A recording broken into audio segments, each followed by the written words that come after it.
The $200,000 window in tech is still open, but it is not wide anymore, and most engineers are walking toward it casually, assuming it will stay open indefinitely. It will not. A compensation window exists when three forces align at the same time: high demand, limited qualified supply, and strong business dependency. When those forces overlap, compensation inflates. But when supply expands or dependency weakens, pricing power compresses. That compression does not happen dramatically. It happens gradually, quietly, through slower promotions, through narrower bands, through reduced equity, through fewer top-tier offers. The number still appears in headlines, but fewer people actually reach it. Right now, the highest-paying lanes in tech cluster around a limited set of domains. AI systems deployed in production, not experiments. Cloud architecture tied to cost accountability and scale. Security engineering connected to real exposure and compliance pressure. Distributed backend systems managing traffic and reliability under load. Data infrastructure that feeds revenue engines.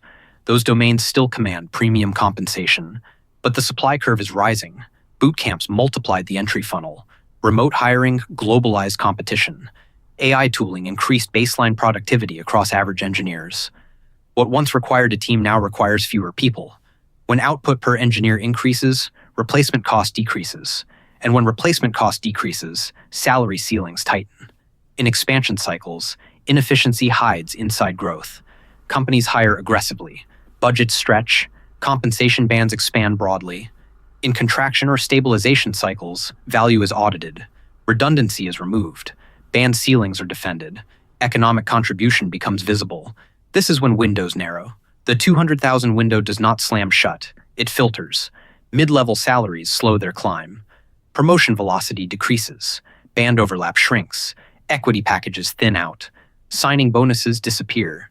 The offer still says competitive, but the structure is tighter. Now consider another factor: standardization. As domains mature, they become standardized. Standardization lowers differentiation. When differentiation lowers, pricing power weakens. Cloud once felt specialized. Now it is baseline. AI experimentation once felt rare. Now it is common. Security tooling once required niche expertise. Now many processes are automated. Automation does not eliminate high compensation. It narrows the set of roles that justify it. The window remains open longest for engineers attached to economic gravity. Economic gravity means proximity to measurable financial consequence. If your absence increases downtime, your leverage persists. If your absence increases inference cost or cloud spend, your leverage persists. If your absence exposes security risk, your leverage persists. If your absence delays revenue pipelines, your leverage persists. Compensation follows consequence. Engineers operating several layers removed from consequence feel compression earlier. Their work may be valuable, but its replacement risk is lower. Lower risk reduces pricing power. Another invisible shift is expectation density. In 2021, high compensation often came with imperfect execution tolerance.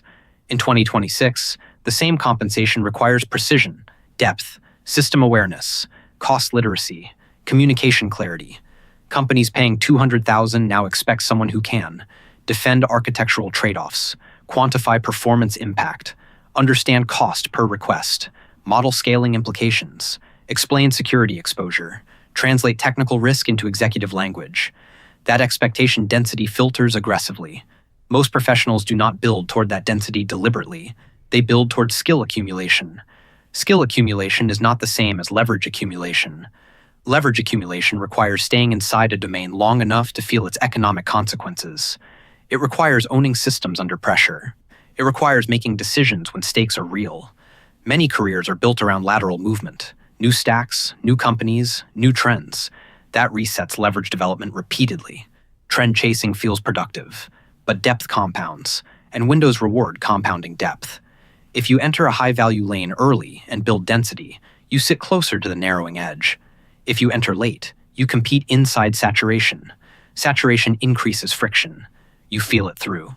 Longer interview loops, more competitive technical rounds, more behavioral scrutiny, lower first offers, higher rejection rates. This is not collapse, it is filtration.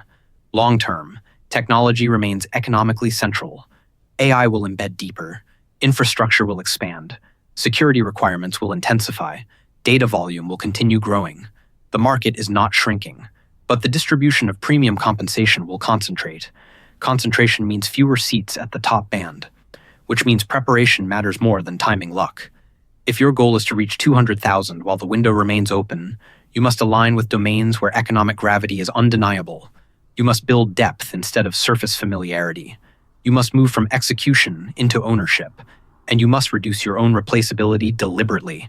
The window is not closed, but it is narrowing, and narrowing markets reward engineers who are economically essential, not merely technically competent.